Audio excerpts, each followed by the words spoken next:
Hi, welcome back to Over a Cup of Coffee with Jamie and Addie. We are excited for this episode. We've had a little bit of a break. Our guests are guests that we've had before, and they have a lot to tell us and share with us for what they've been up to over the last year. So I hope you stay tuned and ride this out with us.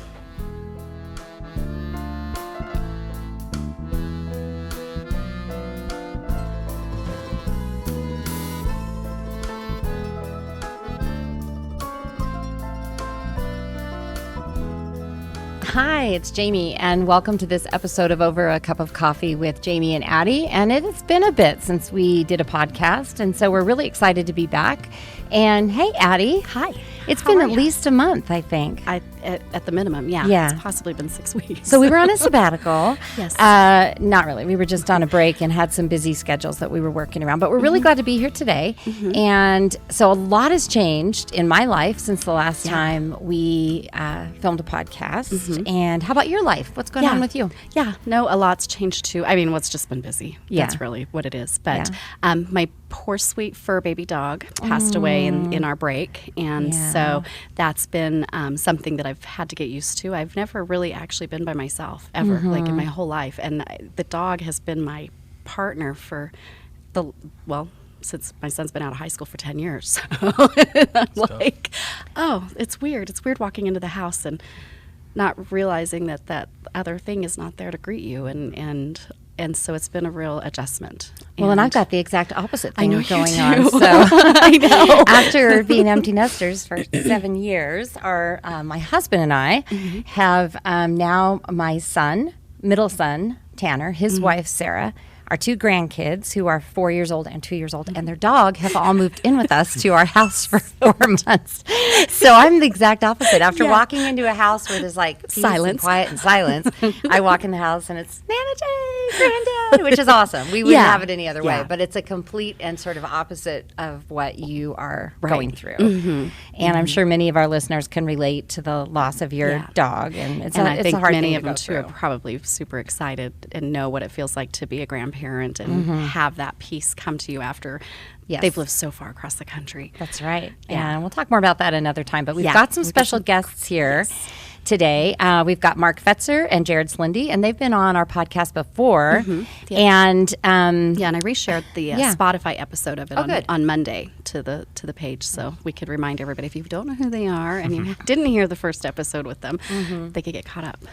So we thought it would be fun to bring you guys back for a recap, because the first time we had you on, we were sort of introducing this whole idea of what you were doing with the challenge, the Guardian initiatives, Team Guardian, Conquer Year 3000, sort of that whole concept. And now you're well into it, and before we know it, you're going to be on your way. So can you guys kind of give us an update of what you've been doing?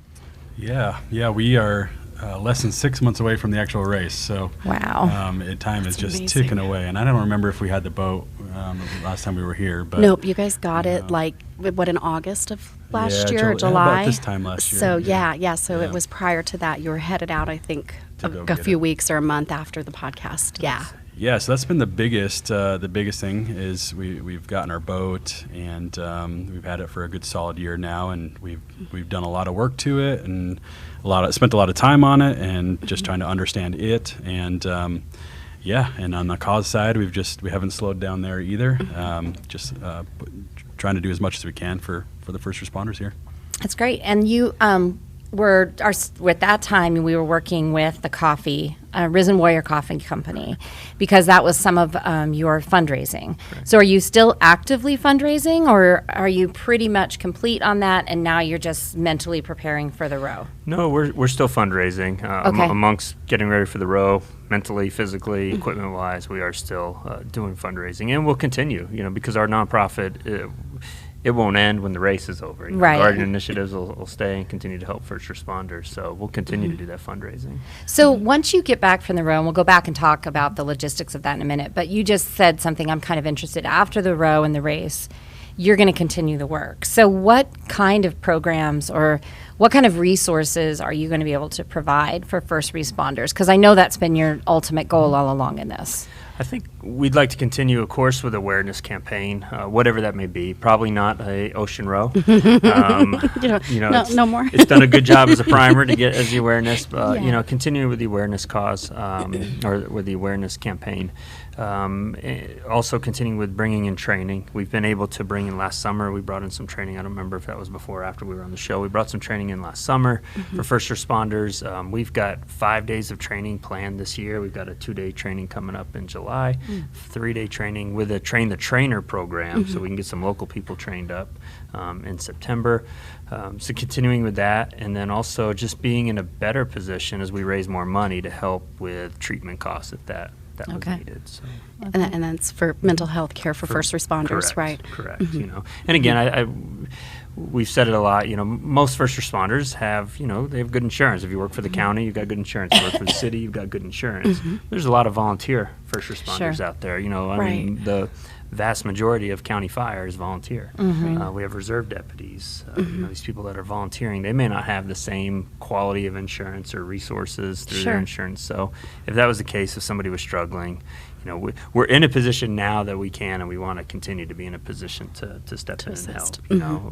So that's great. Yeah, because I know that takes another toll on you when you're already struggling, and then you go, I don't have the funds to even reach out for help, so now what? Correct. So I love that. But I've been having fun watching your Instagram page and like all the updates and the videos and pictures and things, and I wish that I could shout it out, like, hey, follow them there because you can see everything they're doing. We've got to do a lot of cool stuff in the last year to prep for this, and it's been really cool to share it with everybody, and just kind of share what we've done so far, and and as we get closer, there's a lot of different things that we're excited to push out about the race, about the cause. We're just excited. Can you tell us a little bit about England? Because you went to England recently. Yeah, we went to England. We needed to go there to. We had a bunch of different types of classes that we needed to take to even be entered into the race. So classes like an ocean rowing class, a VHF radio class, a first aid class with kind of more of an emphasis on ocean rowing. Sure. So we had to take a lot of classes. We met some other ocean rowing teams, which is great. We met some folks with Atlantic Campaigns, which is the race organizers. So that was good. And then we also needed to get some our open row hours out on open water. So we were able to go out there. We rowed in the English Channel, and we rowed for about 36 hours in the Channel, which is really cool. Was it what you expected? Was it different than you expected doing the open ocean row? I think it was kind of what I expected, really. Fast forward to a Florida trip, we can talk about that. That was a bit different than England, but England was pretty on par with what I was expecting. It was long, it was tiring, it was cold, wet, rainy, and it was on par. But it was a really good experience. We learned a lot about us as a team. That was our first long row. Sure. That was the first time we've been on a boat like that for that long. So we learned about our team. We learned a lot about the boat, how we want things positioned, and things of that nature. So it was a really good trip. It was well worth to go over there to do that. So that's great. And you have a team here, a drone company, Ziadrone operators, and they're one of our chamber members, which is really cool because I love it when chamber members and people I know connect and do really cool things. So that's been fun to watch.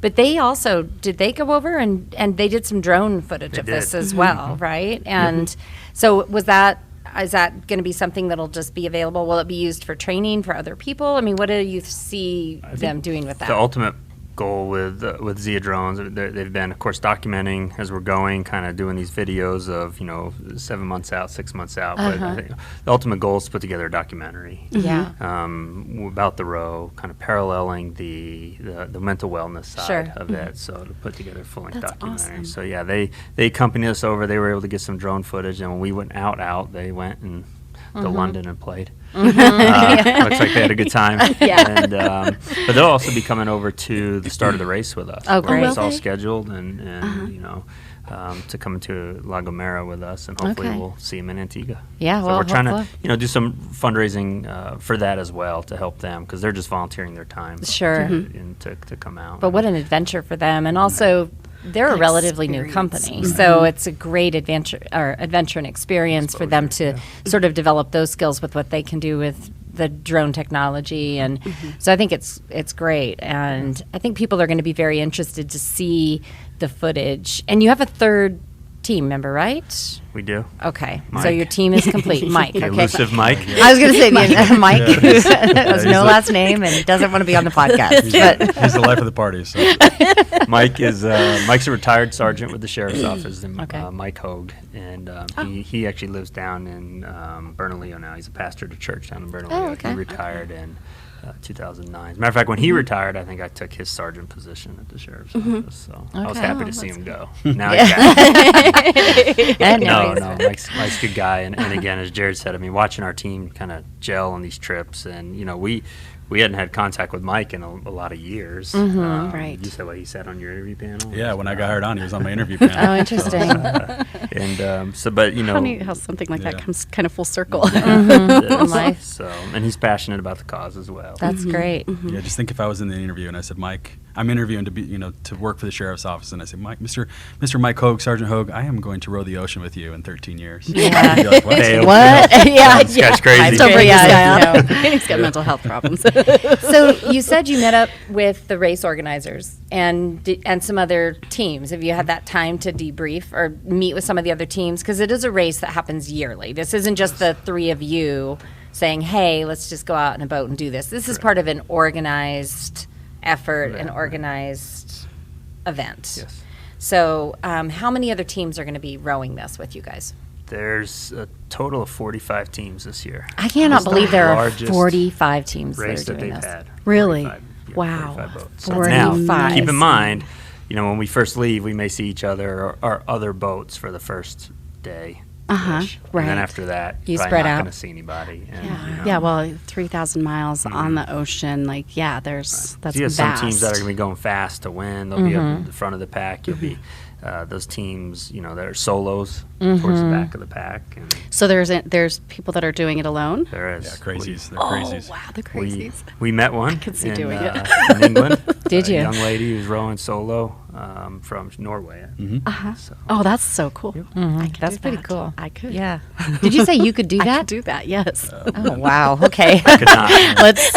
It's a lot of solitude. Just, I'd get to the finish line. They'd be like, "Who did he fight with?" He's all beat up. yeah. Goodness. Fight But Club. so there were We don't some talk other about it. teams that you talked with, and did they have advice? What was kind of their thing that they said, make sure you do this? Yeah, I mean, we've been in contact with teams really since we've started this. We've been pretty proactive about reaching out to other teams after they row, just to learn about their experience and things to, tips and tricks on things we should try. So, I mean, it's anywhere from row schedules to what type of medications to bring, what type of seat pads to bring. It's just there's a ton of different things that when we first started, there's not things we were thinking about. Right. We weren't concerning ourselves with what kind of pads we were going to sit on, but that is a huge topic of I'm conversation. sure it is. Right now, we're Yeah. really trying to work through that now. Right. And so, there's been a lot of help in the ocean rowing community, and more specifically, the U.S. teams here. There's a team out of Florida that has been super helpful for us. We've made 2 trips out to Florida now, or 3. 2 trips out to Florida, and they've just been just a ton of help for us. They've put us up in their house. We've sat with them. We've talked to them about their row, and it's just been great. So you said that the 45 teams, and within the first day, you'd probably have visual, and then you'll spread out. So not that this is going to happen, but if it did, like what if the boat got a hole in it and started to sink? Who's watching you? So first, there's a chance the boat could get a hole in it. Matter of fact, the boat we rode in England, a marlin struck it. It had raced that year, and a marlin had struck it and it put a big hole in the side Wow. of it. And they rode it in with a big hole in the side of it. With the marlin still stuck in No. it. Hold on to that. That's your The job year now. before, Yeah. there was 3 or 4 marlin strikes on the fleet. Really? So who's I didn't know they were that aggressive, well, marlin. what we believe is the fish, when you're out, when there's an object in the water, the fish congregate around it. And so they were And actually they're more coming going up for the going fish. for the fish. Potentially. We don't know Yeah. what they're thinking. No, That we sounds don't. logical to us. But so there is a chance of getting a hole in the boat. Luckily, the boats are designed. They're really well designed. I know they said this about the Titanic, but they're unsinkable. Right? They've even told us you can cut it in half and you just have 2 awful rowing boats floating Interesting. in the water. Okay. You know, just because they're so compartmentalized, they're, you know, the construction, the foam kind of construction, if you will, on them. But there's still a problem of a hole in the boat. So Right. we do carry emergency repair equipment with us, Okay. repairs that will dry underwater. Oh, wow. Spare fiberglass, you know, that Oh, we my could goodness. patch a hole in the boat if we needed to. That's amazing. Now, who's watching us? We have communication with the race coordinators, the safety team. Okay. Like, it's either every day or every other day. They're going to call us. Matter of fact, they're like, you have to have your phone on from between noon and 4, and don't turn it off because we're going to call you sometime between that. So we'll talk with them, and if we need them, we can call them through all these satellite phones. Oh, Plus have okay. VHF radios Right, and stuff that if there was a right. ship going by, we could get Do they help. fly helicopters overhead every once in a while just to check? No, there's the helicopters can't go out that far. Oh, really? So Okay. I think they have like a 100-mile range or 200 Oh, mile wow. range Okay. off the Interesting. coast. So. Goodness, see? So, will you Thing guys to think about. be like, what kind of clothes will you be in? Will you be in wetsuits? Will you be in like Yeah, what do you it's wear? I think it's kind of a mix. You know, when we went, it's kind of a funny story we tell now. We went out to Florida thinking the sun wasn't going to be a huge issue for us. We live in the desert and we got a pretty intense sun. Well, we went out to Florida and we burned. You know, so you know, well, it'll be a mix of. I think we're going to try that or work with our different clothing stuff, but just like workout type stuff. I'll probably still wear shorts with maybe a long sleeve shirt and then the hat, something to cover the neck. But I think these guys will probably try pants and long sleeves with Just to hoods. protect yourself from the sun. So, yeah, you know, you could do sunscreen, but I mean, it's oily, and you know, Right. you probably don't want to grease up all day every Right. day. So, Right. so yeah.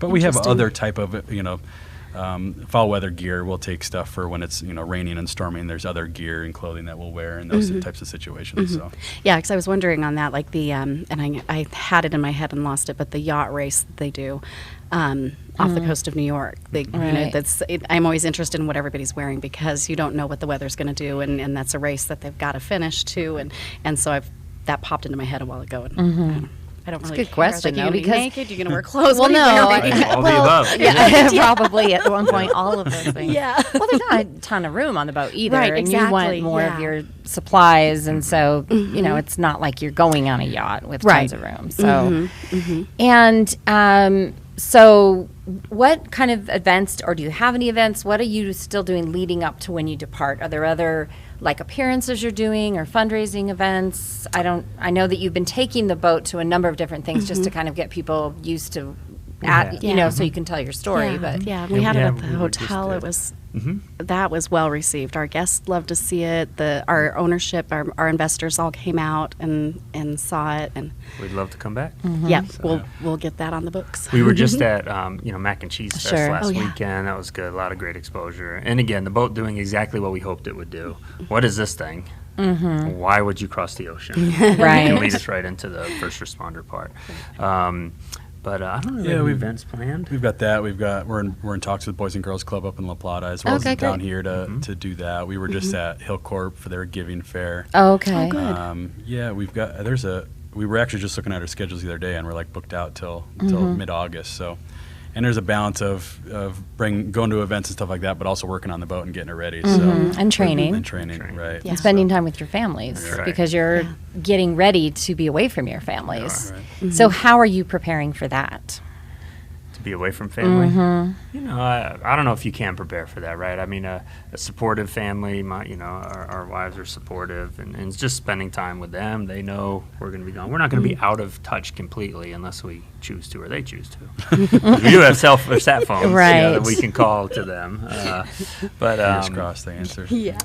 It's like 45 days. So, figure it out. You know, but it will be hard. I mean, there's no. I was actually on a walk last night with my wife, and I said, I don't think we've been away for 45 days. Like, I've been gone from home for, I was in, you know, back east for 2.5 months, but it's like, I flew home, she came out, you know, so I don't think I've been away from her for that long. Solid, solid. It'll be difficult, but I've got Jarrod. Yeah. I got Mark. And then Mike. Who does Mike have? Is Mike just going to be rowing in the back by himself? Is he kind of a solitary guy? That third wheel. That awful third wheel. Yeah. So when you land in Antigua and there's a celebration and that sense of we did it, we've been working on this for years, we've trained, we've accomplished this.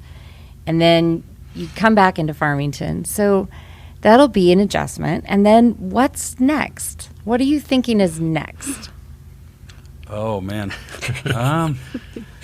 you know, I think would be important for us, and we've talked about this, that we are excited to do the race and the row and to land in Antigua, and that sense of relief that we just accomplished something that was pretty dang cool. But we've spent by the race finish, we'll have spent 4 years working on this project, and so I think what's going to be important for us is that when we get back to Farmington, we spend a lot of time with our families and really kind of get back to the norm for us. And then, you know, Guardian won't go away. Guardian will still be here. We just won't be rowing oceans, you know, anytime soon. So I think it'll be important for us to get back kind of in a normal capacity, and then we'll just kind of see what's next. There's stuff out there, and we've talked about it, but I think that's probably the most important thing for us when we get back. So, because when we had you on before, we were talking about that idea of Conquer Your 3000, and we talked about it in terms of rowing an ocean or climbing Mount Everest, or 3000 could be anything that represents a challenge for you, something you're working towards that you never thought you'd do, you know, you would do. So, you know, when I did the Iron Horse for the first time, I kind of felt that. Not that it compares to rowing, but for me, who had never, you know, had not done bike stuff like that, to do the massive race. Yeah, it was. And so I felt like, oh my gosh, you know, that sort of that idea of I did something I didn't think I could do. And so it could be Conquer Your 3000 could be taken to anything that's a challenge that takes you out of your comfort zone.